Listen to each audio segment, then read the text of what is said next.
আসসালামু আলাইকুম, সবাইকে স্বাগত জানিয়ে শুরু করছি আইটি নাট হোস্টিং এর আজকের ভিডিও টিউটোরিয়ালটি। আজকের বিষয় ওয়েবসাইট ভিজিট করার পর ইরর এস্টাবলিশিং এ ডাটাবেস কানেকশন। এই ধরনের ইরর কিভাবে ফিক্স করতে হয়। মূলত ডাটাবেসের কারণে আপনি এই ধরনেরও ইরর পেতে পারেন, এছাড়াও এই ধরনেরও আপনি ইরর পেতে পারেন যে this page is not working. তো দুটি ইররই প্রায় সেম। তো যে কোনো ইরর সমাধান করাটা খুবই সহজ হয় যদি সেই ইররের কারণ জানা যায়। তাই আজকের ভিডিওটি সাজানো হয়েছে এই ইররের সকল কারণ এবং সমাধানের বিস্তারিত নিয়ে। তো এই কারণ এবং সমাধানের বিস্তারিত আমি একটি গুগল ডকে নোট করেছি। তো এখানে সকল বিস্তারিত দেওয়া রয়েছে। তো এখান থেকে প্রথম যে কারণ আছে তা হচ্ছে আপনার ওয়েবসাইটটি যদি রিসেন্ট অন্য কোনো হোস্টিং প্রোভাইডার থেকে নতুন হোস্টিং প্রোভাইডারে ট্রান্সফার করেন, সেক্ষেত্রে আপনি এই ধরনের ইরর পেতে পারেন। এছাড়াও যদি আপনার ওয়ার্ডপ্রেস ভার্সন আপনি আপডেট করেন, এছাড়াও প্লাগইনস এবং থিম আপডেট করলেও এই ধরনের ইরর সাধারণত পাওয়া যায়। তো যদি ওয়ার্ডপ্রেস আপডেটের কারণে এই ধরনের ইরর পেয়ে থাকেন আপনি, তাহলে আপনার পূর্বের ব্যবহৃত যে ওয়ার্ডপ্রেসের ভার্সন ছিল সেই ভার্সনে আপনি ডাউনগ্রেড করে এই সমস্যাটি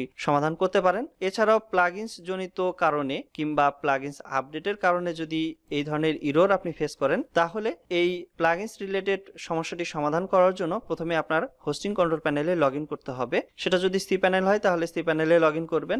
এরপর ফাইল সেকশন থেকে ফাইল ম্যানেজার আইকনে ক্লিক করবেন। এরপর আপনার ডোমেনের রুট ডাইরেক্টরিতে যেতে হবে। তো আপনার ডোমেনটি যদি বা আপনার ওয়েবসাইটটি যদি প্রাইমারি ডোমেন হিসেবে থাকে, তাহলে সরাসরি আপনাকে public_html ফোল্ডারে যেতে হবে। আর যদি অ্যাডন ডোমেন বা সাবডোমেন হিসেবে থাকে, তাহলে সেই অ্যাডন ডোমেন বা সাবডোমেনের রুট ডাইরেক্টরিতে যাবেন, যা আপনি public_html এর উপরে কিংবা public_html এর ভিতরে ফোল্ডার ওয়াইজ পেয়ে যাবেন। ডোমেনের রুট ডাইরেক্টরিতে আসার পর প্লাগইনস থেকে বা অন্য কোনো সমস্যা থেকে এই ইরর পাচ্ছেন কিনা তা আপনি এই ইরর লগ যে ফাইলটি রয়েছে তা এখানে সিলেক্ট করে টপ বার মেনু থেকে ভিউ বাটনে ক্লিক করে তা এখান থেকে দেখে নিতে পারবেন। তো যদি কোনো কারণে এই ইরর লগটি আপনি দেখতে না পান কিংবা এটি যদি হাইড করা থাকে, তাহলে এটি শো করার জন্য আপনি উপরে যে সেটিংস বাটনটি রয়েছে এখানে ক্লিক করার পর শো হিডেন ফাইলস এই অপশনের চেকমার্ক বক্সে ক্লিক করে সেভ বাটনে ক্লিক করলেই আপনার সকল হিডেন ফাইলগুলো এখানে আপনি দেখতে পাবেন। তো এরপর আপনি যদি ইরর লগ ফাইলটি ওপেন করেন বা ভিউ করেন, তাহলে এখানে অনেকগুলো ইরর লগ আপনি দেখতে পাবেন। অর্থাৎ কি কি কারণে এখানে আপনি ইরর পাচ্ছেন আপনার ওয়েবসাইটে তার লগ কিন্তু এখানে জেনারেট হয় এবং সেই লগ দেখে আপনি সেই সমাধান করতে পারেন। আর যদি প্লাগইনস রিলেটেড সমস্যা হয়, সেক্ষেত্রে আপনি এখানে দেখতেই পাবেন যে হোম স্ল্যাশ আপনার cPanel user name slash public_html অর্থাৎ আপনার ডোমেনের রুট ডাইরেক্টরি এবং স্ল্যাশ দিয়ে wp কন্টেন্ট ফোল্ডার, এরপর স্ল্যাশ দিয়ে যে প্লাগইনসের কারণে আপনি সমস্যাটি পাচ্ছেন সেই প্লাগইনসের নাম আপনি এখানে দেখতে পাবেন। আর যদি থিমের কারণে হয়, তাহলে আপনি এই যে wp কন্টেন্ট এবং থিম এরকম ওয়াইজ আপনি দেখতে পাবেন। এছাড়াও যদি wp config.php ফাইলের কারণে হয়, তাও কিন্তু আপনি এখানে দেখতে পাবেন যে আপনার cPanel user name slash public_html অর্থাৎ আপনার ডোমেনের রুট ডাইরেক্টরি এবং wp config.php যে ফাইলটি রয়েছে সেই ফাইলের 29 নাম্বার লাইনের কারণেও এই ইরর হতে পারে। তো এই 29 নাম্বার লাইনে গিয়ে যদি আপনি আপডেট করেন, সেটাও কিন্তু আপনি সমাধান করতে পারবেন। তো যেহেতু এখানে আমার প্লাগইনস রিলেটেড কোনো সমস্যা নেই, এজন্য আমি এখানে কোনো ইরর দেখতে পাচ্ছি না। তো যদি আপনার প্লাগইনস রিলেটেড সমস্যা হয়, তাহলে সরাসরি আপনি ডোমেনের রুট ডাইরেক্টরি থেকে wp কন্টেন্ট ফোল্ডারটি ওপেন করবেন। এরপর প্লাগইনস নামে যে ফোল্ডারটি রয়েছে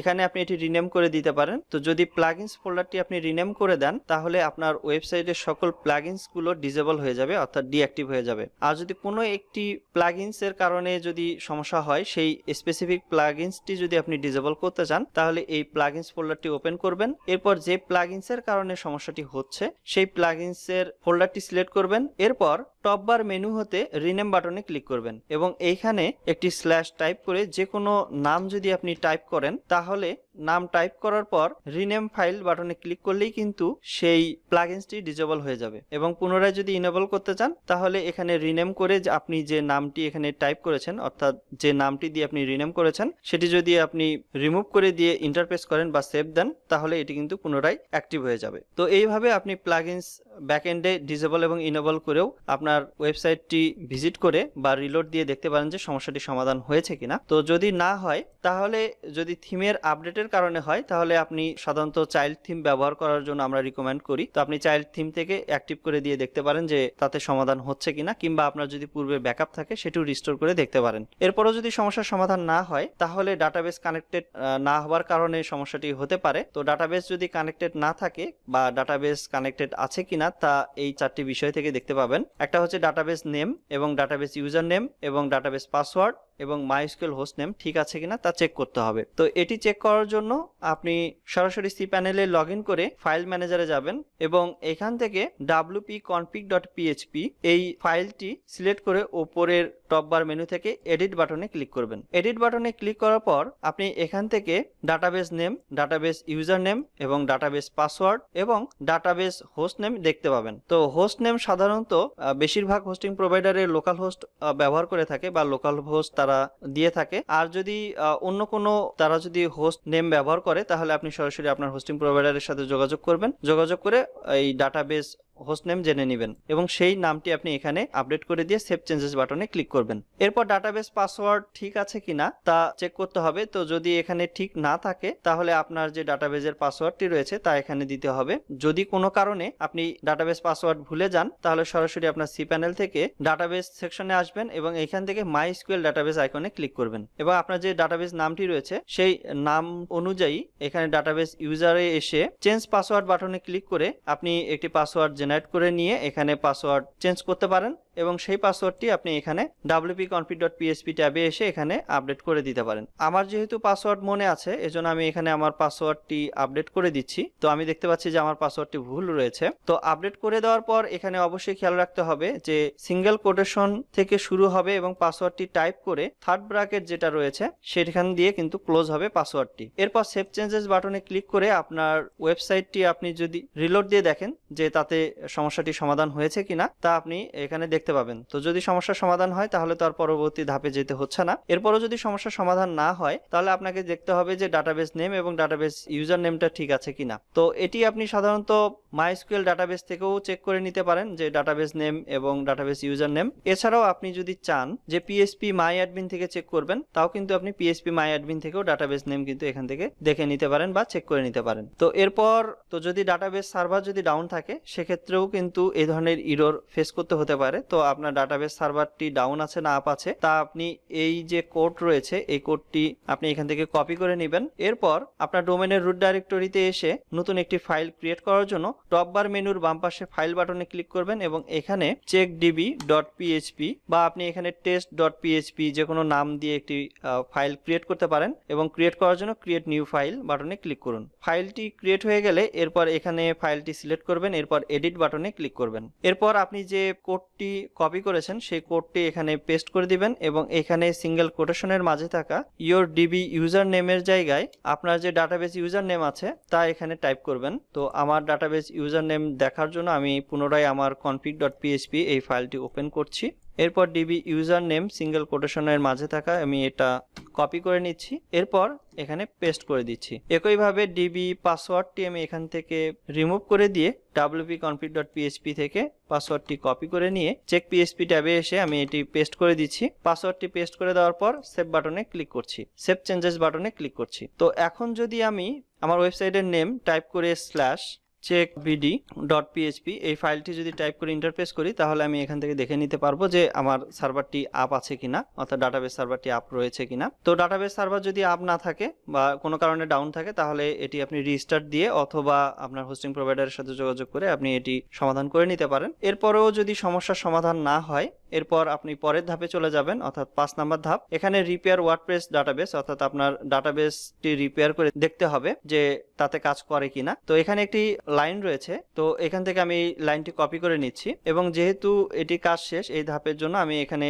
এই ট্যাবটি ক্লোজ করে দিচ্ছি এবং যে নামের ফাইলটি আমি তৈরি করেছি চেক করার জন্য পিএইচপি, তো এটি আমি সিলেক্ট করে এটি ডিলিট করে দিচ্ছি যেহেতু এটি আর কাজ নেই। তো ডিলিট করার জন্য টপ বার মেনুর ডিলিট বাটনে ক্লিক করছি এবং এটি ট্রাশ ফোল্ডার থেকেও এটি ডিলিট করার জন্য এখানে চেকমার্ক বক্সে ক্লিক করে কনফার্ম বাটনে ক্লিক করছি। তো ডিলিট করা হয়ে গেলে আমি যে কোডটি কপি করেছি এটা এখন আমাকে config.php ফাইলটি পুনরায় এডিট বাটনে ক্লিক করে এডিট করতে হবে এবং যে কোনো জায়গায় এটি পেস্ট করে দিতে হবে। এরপর সেভ চেঞ্জেস বাটনে ক্লিক করে যদি আপনার ওয়েবসাইটটি ভিজিট করে দেখেন কিংবা রিলোড দিয়ে দেখেন যে সমস্যাটি সমাধান হয়েছে কিনা। তো যদি না হয় তাহলে আপনাকে পরের সলভের যে ধাপ সেখানে যেতে হবে। তো এখানে যদি এইভাবে সমাধান না হয় এই লাইনটি আপনি এখান থেকে রিমুভ করে দিবেন।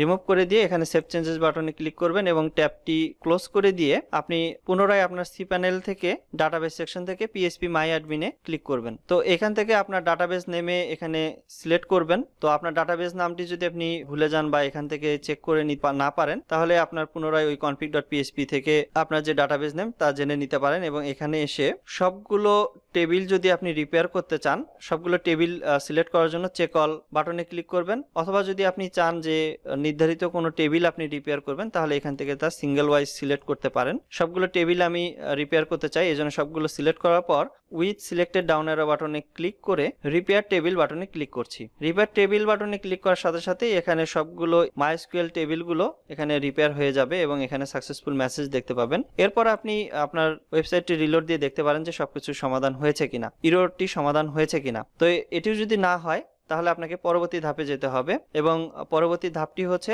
Update WordPress site URL. আপনার ওয়ার্ডপ্রেসের সাইট ইউআরএল আপডেট আছে কিনা তা চেক করতে হবে। এখানে ফুল যে লাইনটি রয়েছে এই লাইনটি আপনি কপি করে নিতে পারেন এবং এই লাইনটি কপি করে পিএইচপি মাই অ্যাডমিন ট্যাবে আসবেন এবং এখান থেকে ডাটাবেস সিলেক্ট করার পর এসকিউএল এই বাটনে ক্লিক করবেন। এরপর আপনি যে লাইনটি কপি করে নিয়েছেন তা এখানে পেস্ট করে দিবেন এবং সিঙ্গেল কোটেশনের মাঝে থাকা ইউর সাইট ইউআরএল এটি রিমুভ করে দিয়ে আপনার ওয়েবসাইটে যে সাইট ইউআরএলটি রয়েছে তা এখানে পেস্ট করে দিবেন। এরপর একইভাবে সাইট ইউআরএল এর জায়গায় সিঙ্গেল কোটেশনের মাঝে থাকা সাইট ইউআরএলটি এখানে রিমুভ করে দিয়ে আপনার ওয়েবসাইটের ইউআরএলটি এখানে পেস্ট করে দিয়ে গো বাটনে ক্লিক করবেন। তো যদি এটা আপডেট করা না থাকে তাহলে আপনি এখানে সাকসেসফুল মেসেজ দেখতে পাবেন, আর যদি আপডেট করা থাকে তাহলে আপনি এখানে ইরর দেখতে পাবেন। তো যেহেতু আমার সাইট ইউআরএল এখানে আপডেট করা আছে এজন্য আমি এখানে ইরর দেখতে পাচ্ছি। তো আপনি এখান থেকেও সাইট ইউআরএল চেঞ্জ করতে পারেন অথবা আপনি ডাটাবেস অপশন অর্থাৎ ডাটাবেস নেমের পরে আন্ডারস্কোর অপশনস বাটনে ক্লিক করেও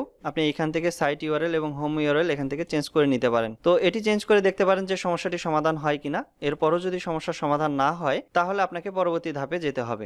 আর এই ভিডিওর ডিসক্রিপশন বক্সে এই লিঙ্কগুলো দেওয়া থাকবে, এই লাইনগুলো বা এই কোডটি আপনি কপি করে নিয়ে আপনার সি প্যানেলে বা আপনার হোস্টিং কন্ট্রোল প্যানেলে চেক করে দেখতে পারেন। তো এরপরে আপনার সার্ভারটি অর্থাৎ ওয়েব সার্ভার রিবোট দিয়ে দেখতে পারেন যে আসলে সমস্যাটি সমাধান হয় কিনা। যদি আপনি ভিপিএস সার্ভার ব্যবহার করে থাকেন তাও যদি ইররটি ফিক্স না হয়, পরবর্তী যে ধাপটি রয়েছে তা হচ্ছে ফিক্সিং করাপ্টেড ফাইলস। তো আপনার করাপ্টেড ফাইলগুলো ফিক্স করে দেখতে পারেন। তো করাপ্টেড ফাইলগুলো ফিক্স করার জন্য আপনাকে ফ্রেশ একটি ওয়ার্ডপ্রেস ডাউনলোড করে নিতে হবে। ওয়ার্ডপ্রেস ওয়েবসাইটে যাবেন অর্থাৎ wordpress.org/download। আপনি সরাসরি এই লিঙ্ক থেকে গেট ওয়ার্ডপ্রেস, তো এখান থেকে আপনি একটি ফ্রেশ ওয়ার্ডপ্রেস ডাউনলোড দিয়ে আপনার রুট ডাইরেক্টরিতে তা আপলোড করার পর আনজিপ করবেন। এরপর wp কন্টেন্ট ফোল্ডারটি সহ wp config simple.php এই ফাইলটি আপনাকে ডিলিট করে দিতে হবে। এরপর আপনার যে ওল্ড ব্যাকআপ আছে সেই ব্যাকআপটি এখানে রিস্টোর করে দিতে হবে এবং তাতে ওভাররাইটিং করে দিতে হবে। এইভাবেও আপনি করাপ্টেড ফাইলগুলো ফিক্স করে দেখতে পারেন।